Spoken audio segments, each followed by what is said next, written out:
3, 2, 1.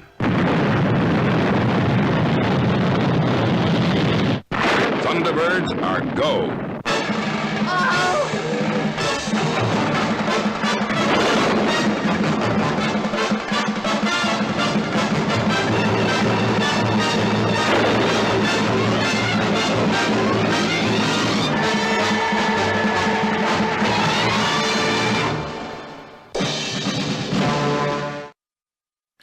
Bueno, qué gustazo, como siempre yo empezando con los retro, con los Thunderbird, en este episodio que ya es el 95, voy a dejar los auriculares por aquí, los de No Solo Cine, este programa que bueno, en el que disfruto y espero que también todos ustedes puedan disfrutar.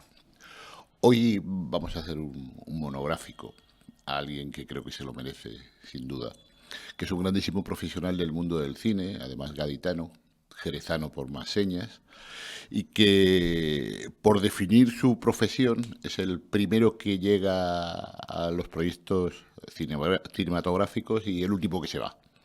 Está siempre en tareas de producción, ya bien como jefe de producción, como director de producción. Ahora nos definirá él en qué consiste exactamente su trabajo. Y su nombre es Federico Rozadillas. Federico, bienvenido a No Solo Cine.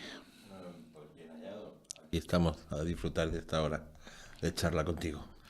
Bueno, Federico, defínenos un poco ese trabajo a día de hoy, porque luego iremos en esta hora que tenemos, iremos repasando eso, los comienzos, pero ahora mismo como director de producción, que es tu trabajo, como se denomina, ¿qué es un director de producción o qué es Federico Rozadilla en cuanto a dirección de producción? Pues el director de producción, digamos, es la persona que traslada a números todo el guión. Lo diseña desde el punto de vista económico,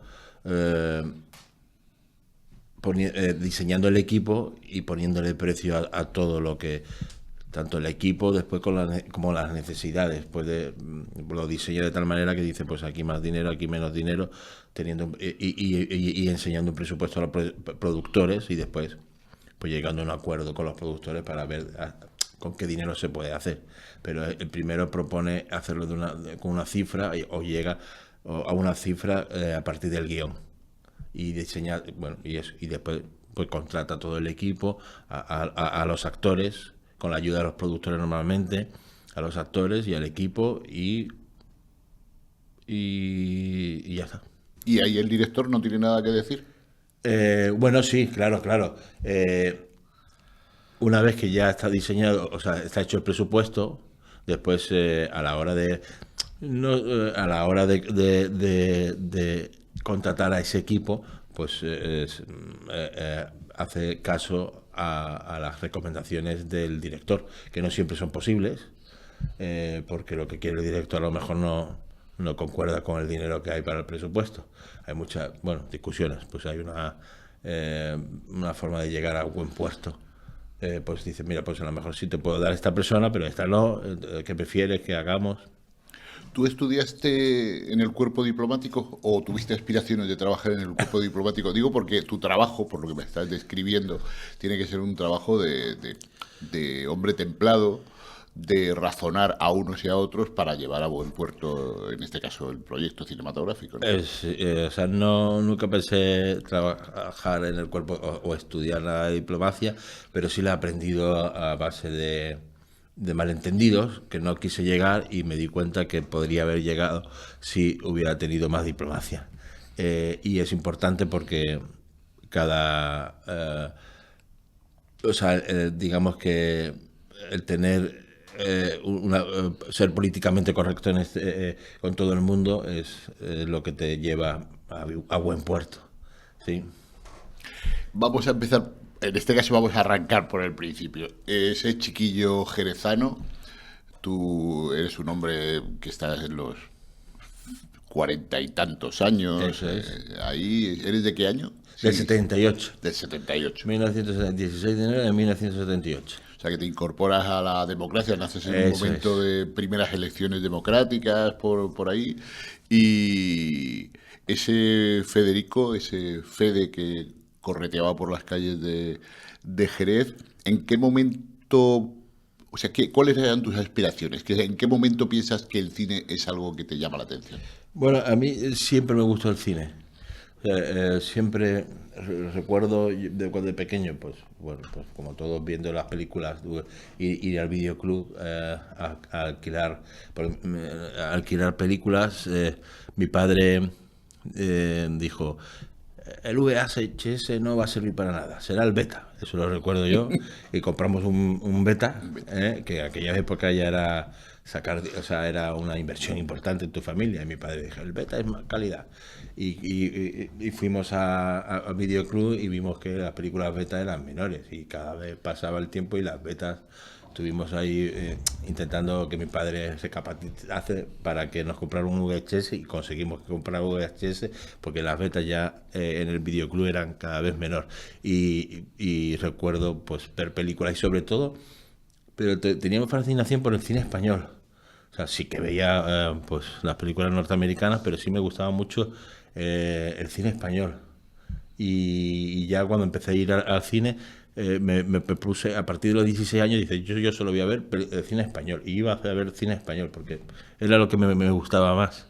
Sobre todo porque no doblaban las películas. Y me daba la sensación de que el sonido directo de la grabación y la interpretación de los actores era más pura cuando se escuchaba al actor hablar, no cuando lo doblaban al americano. Y eso me di cuenta, la verdad, es que siendo muy joven. Y empecé a ver. Recuerdo una película que era La lengua de las mariposas, que había una sesión matinal que había en los cines de aquí de Jerez, y me acuerdo que fui un día por la mañana a las 12, que había cine, y me senté en el cine, y era las 12 y cuarto, y no ponían la película. Y me acuerdo que tuve que salir porque estaba yo solo en el cine. Oye, que estoy yo en el cine. Ah, que hay alguien en el cine. Y me pusieron la película, sí, La lengua de las mariposas, que no me acuerdo qué año fue el estreno de esa película. Sí, pero vamos, bueno, película mítica, sí, sí, excelente, basada en un texto de Manuel Rivas, si no me equivoco. Que era Fernando Gómez. Fernando Gómez, que llevaba el peso del maestro. Sí, y después el chaval que hizo varias películas, que desapareció, pero sí, que trabajaba muy bien, que era un chaval muy joven. Sí, que yo no recuerdo ahora mismo su nombre. Sí, ni yo. Sí, sí. Y salió en más películas, no recuerdo qué película más, pero... Y la portada era un niño tirando una piedra, porque al final a Fernando lo van a fusilar. Sí. Y la ira del niño. Sí. ¿Vienes de una familia netamente cinéfila? No. ¿A qué se dedican tus padres? Bueno, mi padre falleció de un cáncer de pulmón hace ya unos años, y mi padre trabajaba en la Caja de Ahorro de Jerez, y después por la tarde daba clases particulares en mi casa, que de matemática, física y química. Fue profesor y después se pasó a la Caja, y mi madre era ama de casa. No, a mi padre y a mi madre no les gusta, o sea, no eran especialmente cinéfilos. Veían películas como todos, pero no eran cinéfilos. No. ¿De dónde viene? Bueno, yo tengo un tío mío que que fue a Madrid y fue creativo de publicidad. Ya está jubilado. Hermano de tu padre, entiendo. De mi madre. De tu madre. De mi madre. Y eso a mí me fascinaba. Era el hermano díscolo, que hacía cosas. Eso, y le gustaba mucho pintar. Le gustaba mucho pintar, y entonces yo me acuerdo, pues en la familia, pues mira, ese anuncio lo ha hecho el tío. Ha sido ¿El tío qué? ¿Cómo se llama? El tío Adolfo Díaz. Adolfo Díaz. Fue uno de los creadores de Casimiro, cuando al principio, y bueno, pues llevó la campaña de marketing de Kellogg's cuando se introdujo en España, los Crispy, ¿no? Sí. Y recuerdo pues eso, y veíamos todo, y yo eso me llamaba muchísimo la atención. Se instaló en Madrid, o sea que dejó Jerez para irse a Madrid. Empezó, empezó trabajando como antes no se llamaba storyboard, ahora se le llama storyboard, pero era el que diseñaba, el que dibujaba las viñetas de los anuncios. Sí, hacíamos esto. No me acuerdo, yo me acuerdo que tenía un nombre, pero no lo recuerdo. Bueno, o sea que por ahí empezaron Sí. los comienzos. Y además me llama la atención que un chiquillo como tú decidiera que solo veía cine español. Sí, pues no soy ni nada patriota, ni nada por el estilo, era porque me gustaba mucho. No, eso es ser patriota. Yo siempre mantengo que culturalmente apoyar el cine como la cultura española, eso para mí es el patriotismo. Sí, yo lo que veía era que el cine español tenía que luchar contra un dinosaurio que era el cine norteamericano, que venían aquí con presupuestos del triple, el cuádruple o el quíntuple que teníamos nosotros, y claro, no estaban luchando en la misma liga. Entonces, bueno, era como anticapitalismo, ¿no? ¿Y eso lo pensabas con qué edad?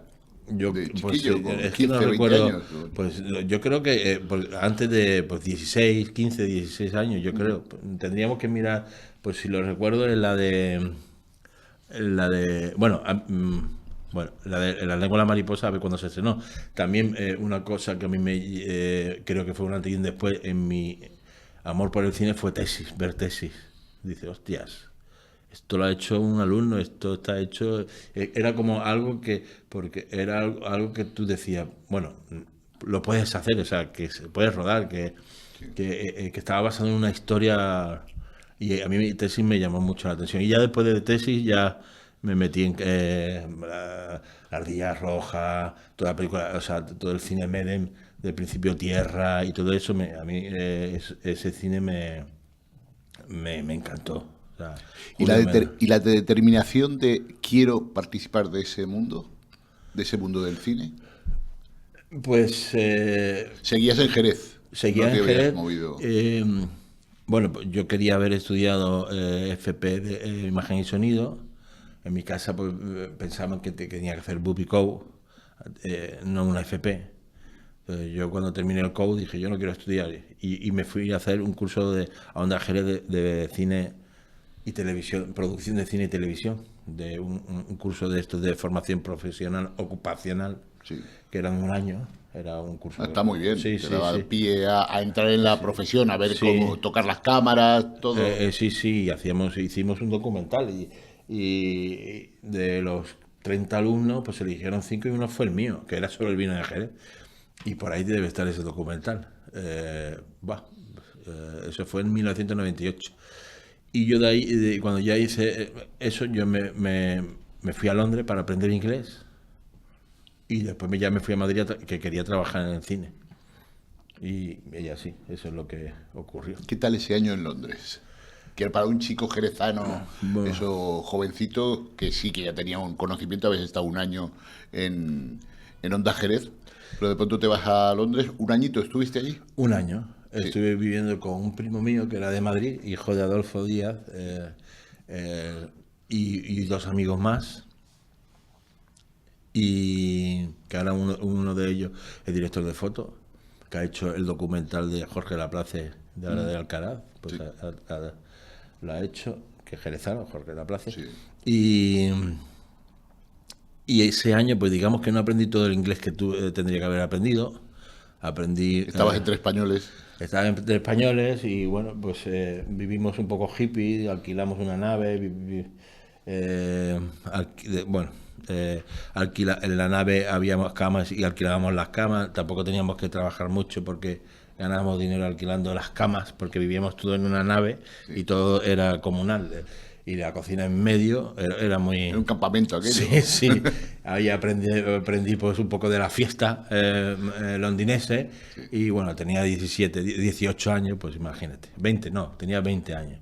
¿Pero hacías fiestas gaditanas, jerezanas No, ahí no, también no. tú o no? ¿O te No. subsumías en el Sí, proyecto me metía británico? dentro del mundo londinense y las raves esas que había, que las discotecas que montaban y bueno, sí, también estuve trabajando, sí, trabajé de kitchen porter, o sea, limpiando platos, de camarero, mucho, y también vendí ropa en un mercadillo, que estuve en Portobelo vendiendo ropa, con un turco que era vecino nuestro y él hacía ropa en la nave que estaba al lado, y hacía ropa, y nosotros nos íbamos con él a las 6 de la mañana y vendíamos, pues yo no lo recuerdo, pero el jueves era Portobelo, el viernes era Camden Town, y después nos íbamos a Sandwich a la costa, también vendíamos y dábamos, y yo me acuerdo que nos metían en la furgoneta, íbamos detrás de la furgoneta, entre la ropa allí sentado, cogiendo como si fuera...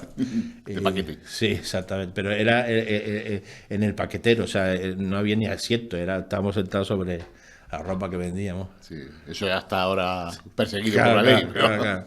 Claro, y allí, en Londres yo creo, pero bueno, eran turcos y nos llevábamos muy bien con ellos y lo pasábamos genial, la verdad. Bueno, esa etapa fue en el siglo pasado, por lo Sí, que me dices. sí, No sí. había empezado el 2000. No, en el ¿no? 99. O sea, yo empecé a trabajar en el cine en diciembre del 99. Y eso tuvo diciembre que ser, del 99. Eso tuvo que ser en el 98. Yo tenía 20 años en el 98. Eso tuvo que ser en el 98. Ahí también todos nos gustaba mucho la fotografía y montamos allí en la misma nave, hicimos con madera, hicimos un laboratorio de fotos. Claro, con el que ahora es director de fotografía. Sí, entiendo, ¿no? y bueno, son dos, ahora que estoy pensando. Mi primo es director de fotografía también, y el otro chico que se llama Pope Maroto también es director de fotografía. Y montamos un laboratorio y íbamos con nuestras cámaras tirando negativos blanco y negro y por todo, y hice muchísimas fotos, que también es una de mis pasiones, la fotografía. Muy bien. Llega el año 99 y tú dices que ahí empiezas a trabajar. En diciembre del 99 empiezas a trabajar en el cine de una manera profesional. Sí. ¿En qué? Bueno, pues yo llego... el primer trabajo que tuve yo fue con un fotógrafo que me consiguió mi tío, fotógrafo de publicidad. Vuelve otra vez tu tío a aparecer, Sí, ¿no? sí. Y entonces yo estuve ahí buscando trabajo para ver si podía trabajar en una película, que es lo que yo quería, y tocó en la puerta de Boca a Boca. Boca a Boca Producciones, que el productor La es foto César de Benítez. Almodóvar. Perdón, de César Benítez, perdón. César Sí. Benítez. No, Y casualmente, la secretaria de César Benítez es Beatriz Lobatón. De la familia de los Lobatón, de Paco Lobatón, De Paco Lobatón. de Fermín Lobatón. Y nosotros somos vecinos, puerta con Mercedes Lobatón. Su madre, que yo no lo sabía. Entonces cuando me ve allí, y me consiguió meterme en una película de becario. O sea, las casualidades Sí, del mundo. sí. Una jerezana allí en el equipo de Así Benítez. fue. Y además que hija de mi vecina. Sí, sí. Y Yo conozco a Fermín, que está ya jubilado, es el que habla de cultura, de flamenco, de los Lobatón, aparte de Paco Lobatón, por el quién sabe dónde, ¿no? O sea, su madre no es Mercedes Lobatón, es Mercedes Soriano. El padre yo creo que lo conocí muy pequeño, pero se falleció muy joven. Un hermano de Paco Lobatón, que no me acuerdo cómo se llamaba. No lo recuerdo, porque era Paco Fernando, no me acuerdo. No, un hermano no, sería... No, un hermano, porque la madre es Mercedes Soriano, Sí. y el padre era Lobatón, porque ella se llama Beatriz Lobatón. O sea, era un hermano. un hermano. Era un hermano. Y ya de ahí me meto en esa película y ya la siguiente me llama gente de dentro. También de boca a boca, De otra... de otras productoras. Ya empiezas... la siguiente película que hago se roda en Jerez, que se llama El beso del oso, que es una película que dirigió Sergei Bodrov, que era un ruso, producción alemana, que se rodaba también en Madrid, y que me recomienda, el director de producción de Boca a Boca me recomienda a la directora de producción de la película, y yo la hago. Y ya la siguiente película, pues ya me voy, ya la memoria me va. Creo que fue otra película de Boca a Boca, que fue una película de Antonio Mercero, que se llamaba Cuarta Planta. Sí, ahí trabajo yo, como actor. Ah, pues sí. Sí, sí, yo con Mercero tenía muy buena relación y soy el celador cabroncete, digamos, Allí en que Alcalá lleva el en chiquillo. Alcalá. Sí, sí. Pues por ahí estábamos juntos. Sí, pues. Yo rodé un par de días, ¿no? Con Juanjo Ballesta, Juan Sí. José Ballesta, que era. Yo empujaba el cochecito de Juanjo Ballesta cuando va al pabellón de los chiquillos Vale. irrecuperables, ¿no? Ya, pues eso fue en el hospital de Alcalá, que había una de Alcalá de Henares, sí. Sí, sí, sí. O Meco, ya sabes que por eso a los actores nos llevan coche de producción, te recogemos en tu casa. Y Ya, yo ya. no recuerdo. Sí, es verdad que era un espacio hospitalario que Sí, yo no sí, desconocía. eso ya después de Una planta que estaba una sin planta que ocupar. estaba cerrada y nos Sí. dejaron rodar. Eso ya no se puede hacer. Eso ya está completamente prohibido. Después del 11M lo prohibieron. Y estuvimos rodando allí en el hospital con Juanjo Ballesta y con más actores, los otros chavales que no me acuerdo. Tengo muy gratos recuerdos de Antonio Mercero, que era un señor. Y Yo tengo una anécdota estando con Juanjo Ballesta, que además ya antes me parece que ya había trabajado, todavía un Juanjo Ballesta crío, ¿no? Y con los chavales aquellos estábamos en el camerino esperando que nos llamaran, esos tiempos interminables. Claro, yo era un adulto y ellos eran unos chavales, ¿no? Entonces hicieron un concurso de pedos. Y era, supongo que para provocarme a mí. Yo dije, yo me los tiro mejor. Y fue una cosa muy escatológica. Durante un rato, ¡papa! Yo no sé si algunos fingidos y otros sin fingir, pero ellos estaban 3 o 4 ahí esperando con los pijamas azules. sí. Digamos, Pero Juanjo Ballesta era muy nervioso. Había que siempre a ver dónde estaba, ¿no? Porque Era malo, era malo, era un chiquillo, travieso, travieso, digamos. Sí, sí, sí. travieso. Tengo una anécdota ahí también cuando rodamos la secuencia, una secuencia que en un largo pasillo y yo le llevaba empujando como celador, cascarrabias, digamos, le llevaba empujando. En el ensayo no, de movimientos, pero luego cuando vamos a rodar, que yo creo que no hubo más que esa secuencia, pues era sencilla, el Juanjo me pone los frenos a la silla. Yo no protesto ni digo nada, digo, este chaval era un crío, yo soy padre, digo, bueno, pues vas a ver quién soy yo. Hice todo el trayecto, que debía ser unos 30 metros, empujando a pulso la silla de ruedas, porque las ruedas no iban como tendrían que ir, ¿no? Claro. Y porque el tío me había puesto las ruedas. Y luego me dijo, qué huevos tienes, tío, que muy bien, chaval, tal. Diciendo, hijo puta, me has hecho empujarte. Sí. Pero bueno. Mercero era un tipo, no sé si tú, pero un tipo entrañable. Sí, era mira, por maravilloso. ejemplo, con Antonio Mercero, ellos tenían una lectura de guión, Antonio Mercero con los actores, y yo era el becario, como quien dice. Entonces, una de las cosas que teníamos que hacer era, para que no tardar mucho en comer, pues íbamos con el menú y se lo decíamos a los actores para que eligieran lo que había de primero y lo que había de segundo, para después ya la cocina tenerlo preparado y que la comida fuera rápido para no perder tiempo. Y entonces a mí desde arriba mi jefe me dijo, vete y pregúntale a los actores. Y entonces yo me metí en la lectura de guión para preguntarle a los actores. Y al tercero que pregunta me dice Antonio Mercero, ven para acá. Y me dice a mí solo, esto cuando estemos en una lectura no lo puedes hacer, ¿vale? Pero qué cariñoso, ¿no? Sí. No te mete una voz, en ni vez nada, de, pues eso Sí. dice te dice cómo era él, era un Sí, señor. sí, Y sí. me cogió, me lo dijo al oído, como quien dice, y yo cogí y me fui. En vez de decir, ¿pero qué hace? Otro. No, era un tipo encantador, Sí. creo que a mí me tenía mucho cariño, de hecho él le sugirió a Antonio Cuadri para un papel muy chulo que yo hice con Cuadri, y el que eran coproductores de una TV movie que hice con Cuadri, y ¿Esa mi cuál fue? valedor- La de las minas, no. Era una que se hizo, me parece que para Antena 3, que tenía un título muy deslavazado, que era Pablo Carbonell, María Barranco, eran los protas. Pablo además hacía dos personas, era una comedieta.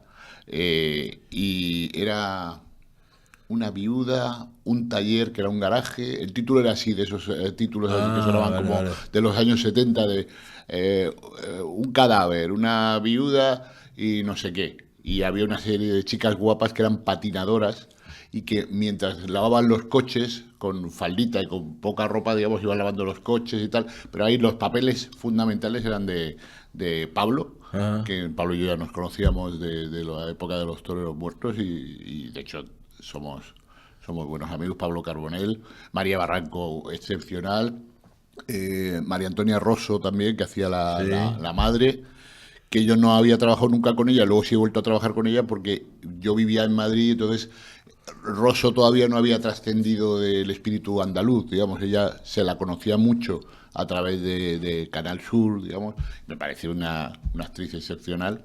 María estaba muy bien, y es una TV movie que yo creo que se proyectó una vez de madrugada y no la volvieron a proyectar, y por lo menos ni tengo copia de ese trabajo. Y yo era el malo, yo era el chungo que me quería quedar con el garaje, tenía un papel secundario bastante bonito. Tenía enfrentamientos físicos con Pablo Carbonell, nos partíamos de risa porque me cogía de la solapa y me amenazaba. Sí, que Antonio Cuadri trabajó mucho con Boca a Boca, Sí, porque hizo después La Gran Vida, sí, que era con Salma Hayek sí. y Carmelo Gómez. Sí. Y Valverde. Tito Valverde. Tito Valverde, ¿verdad? sí. Sí, Sí, porque yo como con Tito luego he trabajado durante años en el comisario, pues todo lo que hacía Tito yo lo seguía, un tipo también Claro, que maravilloso. El comisario también fue Boca a Boca, fue la época, vamos, de Boca a Boca. Sí, César Benítez Y lo hacía todo. Sí. Claro, que solo había Telecinco, Antena 3 y el comisario tenía una audiencia de millones de... Brutal. Yo estoy desde los inicios. Yo arranco en el comisario cuando no se llamaba el comisario. Nuestro título provisional era Las calles de San Fernando. Y íbamos a ser Loca Academia de Policía en versión española. Fíjate en lo que luego se convirtió.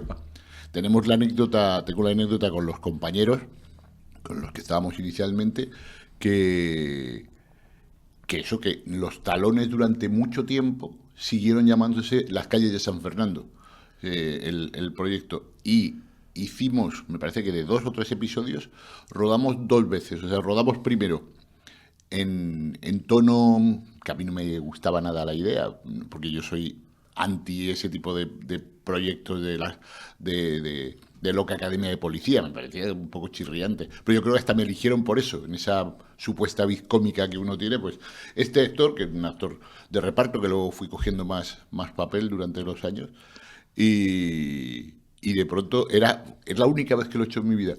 Rodamos creo que 2 o 3 episodios con el mismo guión, todo era luego el matiz que le dabas, o sea, hacíamos de pasar a un tono astracanada a pasar a un tono convencional y realista, supuestamente, que es como es el comisario, ¿no?, el que conocemos ahora. Y alguna vez estaría bonito, no sé si lo llegaron a editar, porque son los actores, digamos, no, por lo menos en mi caso no lo vi, pero hacer un comparativo, ¿no?, de cómo se puede decir el mismo texto de 2 maneras y convertirlo en 2 series distintas, ¿no? Parece que a alguien le pareció que aquello era una porquería, pararon, y al cabo de, no sé, de 1 mes o 2 meses nos volvieron a llamar y hicimos... Sería un buen ejercicio para una escuela, para sí, que vean que pues eso, si está en manos estará de César Benítez. Con un mismo guión puedes dar... El registro es muy distinto. Claro. Sí, muy chulo. Y tú seguías con Boca a Boca. Boca a Boca, y ya de ahí, con la misma directora de producción que hice la de Jerez, me llamó para otra película de María Ripoll. Tú con María Ripoll, que ahora estrena un largometraje. Que se llamaba, no me voy a acordar, sin mirar el móvil, pero era una película que protagonizaba Nayu Inri, que sería Mónica, no, me estoy confundiendo. Salía Nayu Inri, Sergi López, no recuerdo muy bien, la verdad. ¿Y se rodaba en Jerez? No, esa se rodó en Madrid. Yo creo que se rodó todo en Madrid. Agente Secreto se llamaba. Era una película que se la vendieron a María Ripoll, porque no es del estilo de María Ripoll, claro, que venía de hacer Zapatos Rojos, creo, Lluvia en los zapatos. Sí. Pero era una película que el guión era norteamericano, iban a traer actores norteamericanos, iba a haber millones de pesetas, de euros ya. Y se convirtió en una película española con poco presupuesto, y María Ripoll estaba muy frustrada, pero bueno, se rodó. Sí, le ofrecieron en un trabajo de encargo. Claro. ¿Quieres esto y te pagamos tanto, no? Eso, y bueno, La película tampoco fue del otro mundo, bueno, no tuvo repercusión. ¿Qué tal con Naiwa? Allá en plan, Ah, formato que- cotilleo. Pues yo con Nayua me llevaba muy bien, yo coincidí con Nayua. Acércate un poco más al micro, Hoy, ¿no? Es que... coincidí con coincidí con coincidí con Nayua, no sé si coincidí con Nayua antes. En otro proyecto. Sí, porque yo he hecho 4 o 5 películas con Nayua y yo me llevaba muy bien porque nos gustaba la misma música y charlábamos y ella es muy excéntrica, su forma de ser, pero bueno, no quita que te sea Sí, porque educada. corren rumores. Yo no la conozco, ni he hablado nunca con ella, ni he trabajado con ella. Hay veces que en el mundillo del cotillo, al que yo intento no acercarme, pero corren rumores algunas veces, por eso te he preguntado qué tal, ¿no? Si esa excentricidad lleva en algún caso no, a ser una persona- desagradable o no. Yo lo recuerdo como una persona muy sensible. Fue la época que creo que estaba en separación de Daniel Calpasoro, y la chiquilla lo estaba pasando mal. Y bueno, y nosotros hablábamos de música y ella cuando me ve me tiene mucho cariño, me saluda y después casualmente hicimos una serie hace 2 años con Nayua, que se llama Sagrada Familia, y yo, vamos, ella tiene sus cosas de actriz y está siempre muy concentrada en lo que tiene que hacer y no quiere que nada La saque de ahí, ¿no? La Claro, desconcentre. y ya está, Claro, normal. pero bien. Pues esa tiene que es excéntrica en algunas cosas, pero que no es educada y no falta respeto ni. Claro, en tu trabajo con esa película de encargo, con María Ripoll, que venía de un mundo mucho más personal. Sí. ¿Cuál era tu trabajo? ¿Dónde estabas Pues en ese momento? yo ahí era auxiliar, ya empecé a ser auxiliar, pues vamos, corre, ve y dile, básicamente, y pues llevando a actores con mi coche, recogiendo equipo y después, Tú tenías 20 y tantos años. claro, y yo pues dando servicio dando servicio a lo que es el rodaje, con las compras, las aguas, las bebidas y después también ayudando a buscar alguna localización. Auxiliar de producción. Sí. Básicamente, ¿qué tiene que hacer un buen auxiliar de producción para los que nos están viendo y quieren hacer cine? Pues como yo siempre me remito o sea, es estar atento para auxiliar a los que están por encima tuya. A hacer lo que te dicen y pensar y saber qué tienes que hacer para ir por delante. Pues básicamente es que no falte nada en el rodaje, y después pues traer y llevar gente y saber, pues muchas veces pues llevas gente del equipo, pues te tienes que aprender bien pues dónde están las cosas, saber dónde está el rodaje, saber dónde está dónde tienes que ir y venir, pero tampoco tienes mucha capacidad de decisión de nada, vamos, eres auxiliar y te tienes que ir por delante de lo que te vayan a decir. Ya cuando vas cogiendo más experiencia, pues ya vas sabiendo lo que tienes que hacer y te tienes que ir adelantando a lo que te vayan a Estar pedir. muy espabilado, ¿no? Eso es, Estar ahí eso parando es, goles y fuera un eso símil es, futbolístico y saber qué pasa, ¿no? Eso es. Manteniendo la calma. Eso es, y también pues es muy importante en rodaje para que no se retrase todo. Si estamos rodando en exteriores, es estar atento a los ruidos, que muchas veces pues estás rodando en un piso y en el cuarto izquierda están cortando hierro con una radial. Eso hace parar al rodaje. Y el de sonido enseguida. Dice, no se puede rodar porque no se escucha una radial cuando están teniendo una secuencia de discusión, entonces no pega y no tiene después récord a la hora de montar, entonces no se puede rodar, es imposible, pues tienes que ir allí, hablar con el obrero y Invitarle un café en el bar de abajo. un bocadillo, tenemos bocadillo lomo con queso, bacon, queso, ¿qué prefieres? Y Conquistártelo. exactamente. Y eso es básicamente lo que hace un auxiliar. Después de María Ripoll, ¿qué pasa? A ver, después de María Ripoll, hacemos otra película que también está en Ayoniri, que es un service que se llama... No, Agente Secreto es esta. Antes te he dicho que se llama Agente Secreto, pero no. Agente Secreto es una película francesa que protagoniza Mónica Bellucci y su marido en aquel tiempo, que era Cassel, Sí. y también está en Ayoniri, pero es que se rueda en Tarifa y en Madrid. Y es un service, o sea, es una película francesa que ruedan en Francia y vienen aquí un par de Hay semanas. una coproductora que hace de service, que bueno, no, para lo que tú trabajas. Una cosa es service y otra cosa es coproducción. Sí, es verdad. La coproducción es que tú formas parte de la película y el service es que te contratan para que tú le hagas.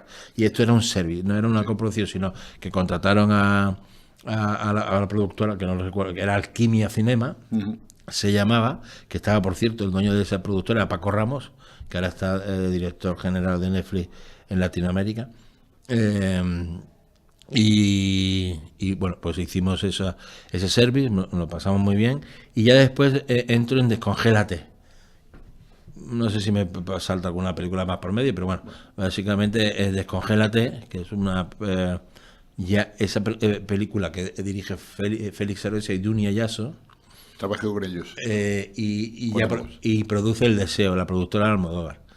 Que está Óscar Jaenada, está Pilar Castro, está, ahí no me acuerdo, Rubén Ochandiano, Candela Peña, y que se rueda todo en Lavapiés. Creo que toda la película se rueda en Lavapiés. Se construye un bar que era allí muy famoso, que se llama Automático, Sí. que está allí en lo que le llama la Ribera de Lavapiés, y ese bar lo construimos en un decorado, en un plató, que allí es como el centro neurálgico, y después rodamos muchas noches en Lavapiés con recuerdo muchísimo frío. Y ya, pues después de esa película, ya hago ya La Mala Educación. Ahí empieza tu etapa Almodóvar. Exactamente. Sí. Exactamente. ¿Cómo llegas al Deseo, la productora de Pedro? Porque un ayudante de producción trabajó en la película de María Ripoll. Y entonces me conoció y me dijo, vente a cazar. Y ya, a partir de ahí... Y empiezas como ayudante de producción. No, ya sigo siendo auxiliar. Sigue siendo auxiliar. Sigo siendo auxiliar en La Mala Educación. Y ya empiezas a tener ya 20 y muchos años o... Bueno, esa edad. todo eso que estoy contando ha pasado 3 años.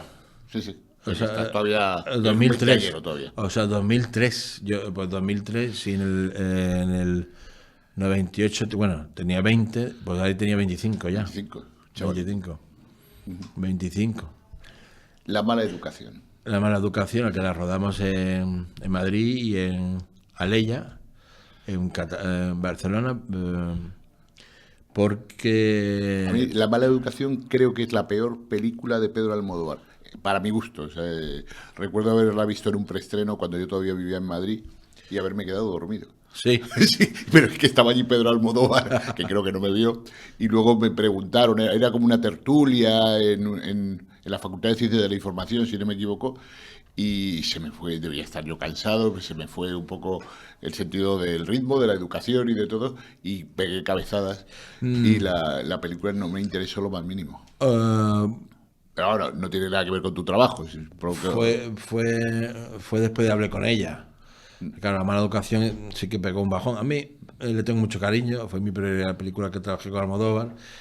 Fue una película dura por muchos aspectos para la producción. Gael no se encontró bien en su personaje. Después también no nos dejaban todo ocurre en un colegio y aparecen varias iglesias y no nos dejaban rodar en ninguna iglesia. Claro. Entonces conseguimos un colegio privado, un colegio que estaba abandonado con iglesia de los Escolapios en Barcelona, que era del banco, y nos dejaron allí, y allí lo montamos todo. Y Era una iglesia desacralizada y con otro uso, ¿no? exactamente. Sí. O sea, pues como que los Escolapios se lo vendieron al banco y ya era el dueño del banco, entonces los Escolapios no tenían nada que hacer. Y era una iglesia muy bonita, además. Y ya después de la mala educación, pues no... ya tendría que echar Ya mano. entras de lleno en el equipo de, Sí, de Pedro. de de Pedro, Almodóvar, ¿no? pero bueno, seguimos siendo todos, en el deseo hay 10 personas, y después todos los que trabajamos pues, somos lo que se llama, que te podemos explicar esto, freelance. O sea, yo, todo este tiempo que digo, yo no trabajo para una productora, sino a mí me contratan Para el proyecto. para la película, preparo, ruedo, cierro y me voy al paro. Sí. Y después me contrata otro, que yo, gracias a Dios, pues he pedido el paro 2 veces en mi vida, o 3 veces. Sí, tengo un mes entre medias, vamos, pero que normalmente pues termino, ya te metes, ya una La vez te metes dinámica. en la dinámica, en la ruleta ahí, y ya te va tocando y vas. Demuestras con tu trabajo que eres eficaz y te van llamando. Exactamente, porque yo hice, después de la mala educación, pues yo no...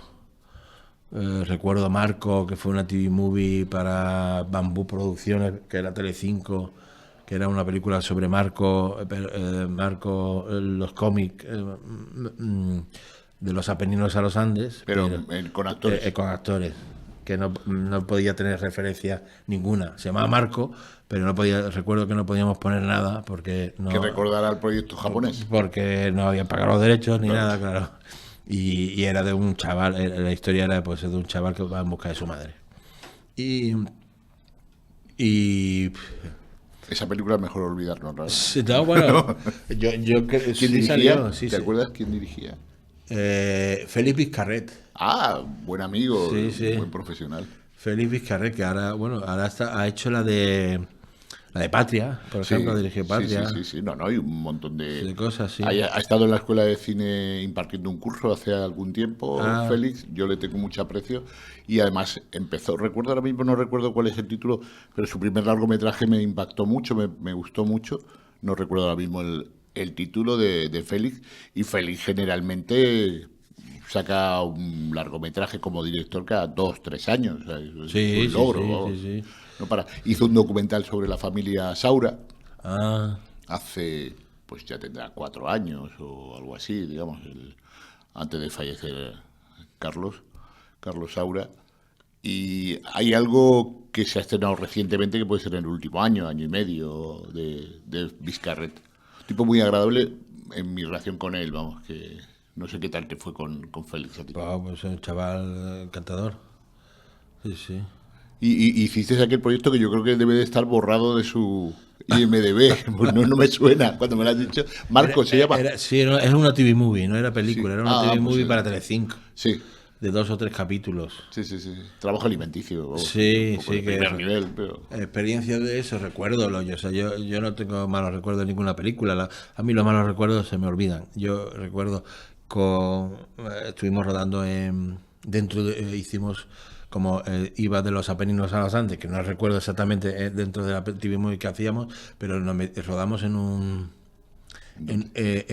crucero. Sí. En Málaga nos metimos dentro del crucero para rodar, que rodábamos en Málaga en el Palo en la playa y metíamos todo el material dentro del crucero, y ya este crucero pues iba a Lisboa, a Portimao. Y Lisboa, rodabais mientras el crucero se exactamente, desplazaba. Después estuvimos en Marruecos y volvía por Italia, no me acuerdo exactamente cómo era. Y recuerdo que entramos, metimos todo el material, claro, allí era toda la pulsera, pues el equipo se desmadró un poco dentro, y al día siguiente hubo una marejada, un mar de fondo. Uy, te veo venir. Y no pudimos ni siquiera atracar, porque la idea era, cuando tú llegas a las 7 de la mañana, atraca, se queda atracado, la gente baja a ver la ciudad de turno, y a las 4 sube para irse. Y Perdona, sí, ¿cuántos minutos nos queda, Dani? Vale, nos quedan 10 minutos. vale. Y entonces no pudo atracar por el mar de fondo y siguió hasta Lisboa. Entonces el barco no se podía, todo el mundo, el 60% del equipo estaba vomitando por la noche, por el efecto fiesta unido a la marejada. Ajá, y fue un auténtico desastre. Hasta el actor, el chaval, no podía con su cuerpo. No podía ni vocalizar. No, y era... bueno, recuerdo eso, que ibas por el pasillo y ibas pegándote contra las paredes, porque era un crucero, no era muy grande. Y ya después de esto, pues ya empezaron, pues ya después, ¿qué más películas?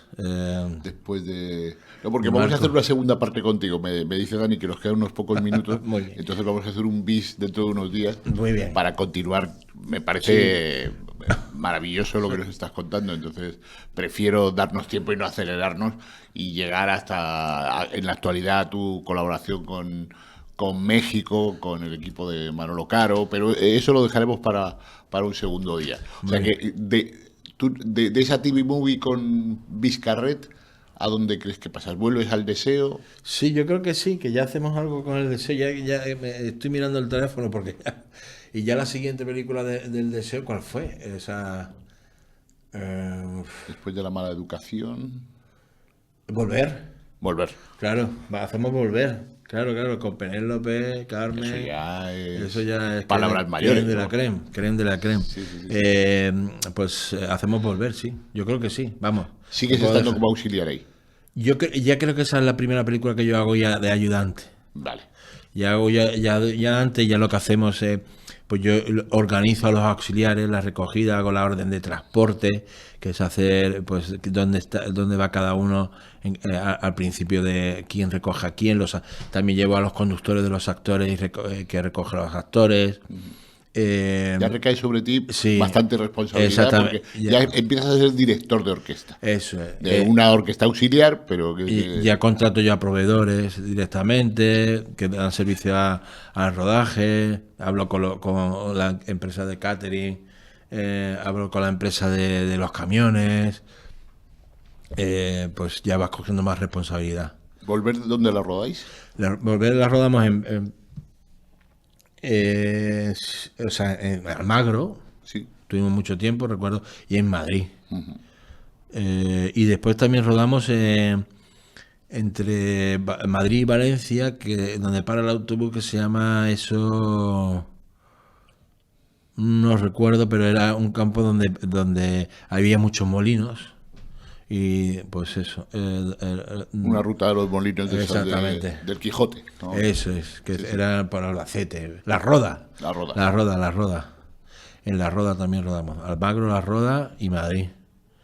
Y bueno.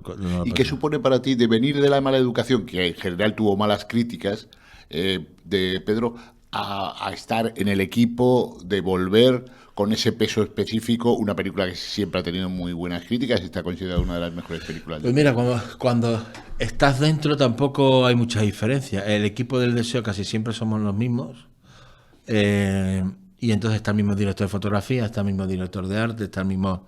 Y cuando tú haces una película, como La mala educación, cuando la terminas de hacer, no sabes cómo va a ir. Y Volver, pues tampoco. O sea, pues puedes tener tu opinión personal, pero nadie, si alguien supiera que va a ser un fracaso o va a ser un auténtico éxito, pues entonces serían la gallina de los huevos de oro. Entonces, cuando estamos dentro, pues hacer tu trabajo lo mejor posible, como siempre. Eso es. Pero de cara a la opinión, al que te ve, tú dices, yo vengo de hacer Volver. Eso supongo que es cualitativamente positivo para tu trabajo. Mí, sí, claro, sí. Sí, pero bueno, dentro del mundo tampoco es una película más. O sea, que realmente, sí. Es más de cara a, hostia, que ha hecho Volver, anda. Pero realmente, pues, la dificultad de las películas en mi trabajo no se ve por el éxito que hayan tenido, sino por dónde has rodado, cómo has rodado, si hay cosas complicadas o no hay cosas complicadas. no es tanto con quién ha rodado. Bueno, pues es importante volver, había actores importantes, directores exigentes, eso también, eso sí que es importante. Pedro es exigente. Pedro es muy exigente, sí, sí. Y se lo sabe todo, no puedes, o sea, él se lo lee todo, lo sabe todo y lo quiere todo como está en el guión. Y si alguien hace algo que no está en el guión, le corrige. O sea, él, bueno. Ha elaborado tanto el proyecto, cree tanto en ese proyecto, Sí, sí. que este proyecto tiene que salir así. Sí, La sí. improvisación no vale. Exactamente. Y si hay algo que... Y en producción también. En producción también. Con lo Es que- orgánico, o sea, Pedro también hay que estar atento porque es orgánico, es decir, que va localizando. Cuando él que escribe el guión se localiza y puede ir cambiando el guión dependiendo de lo que hemos encontrado, localizado, pero te cambia el guión. O sea, no dice, pues esto lo podríamos hacer, pero él va y lo escribe y nos da un nuevo guión. No, hay otros directores, pues sí, como la localización que hemos encontrado cambia este sentido, pues lo hacemos así, pero no te dan un nuevo guión, sino todo el mundo lo apunta. Pero no, para que cuando termine la película, el guión que haya escrito es lo que esté reflejado en la pantalla.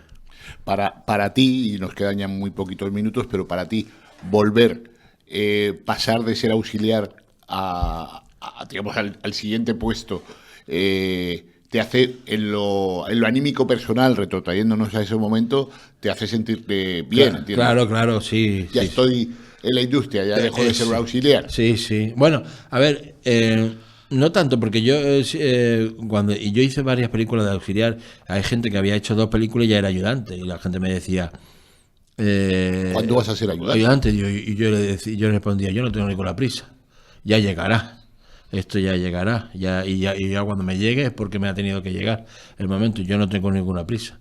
Y efectivamente, para mí tampoco era tan difícil. Yo intentaba, como tú has dicho, yo me iba el primero, o sea, yo llegaba el primero y me iba el último, ya sea auxiliar, ya sea ayudante, y ya sea... Entonces, para mí era más, el trabajo que hacía era más, te llenaba más, pero el esfuerzo era el mismo, ¿no? Entonces, contento, pero tampoco había mucha diferencia entre auxiliar y ayudante para mí. Fede, nos vamos a quedar aquí, vamos a, si tú nos lo permites, a tener otro programa, un segundo programa monográfico, porque tu trayectoria profesional da para eso y para mucho más. Me voy a despedir ahora de los telespectadores. Como sabéis, estamos acabando el episodio 95 de No Solo Cine, y bueno, pues dentro de unos días nos volvemos a ver, volveremos a tener a Federico Rozadilla si él se deja, porque no para de estar fraguando proyectos que se convierten en realidades. Y sin más me voy a despedir. Dentro de unos días nos volvemos a ver, y aquí en No Solo Cine, Bruto Pomeroy, que es el que os habla. Hasta la semana que viene.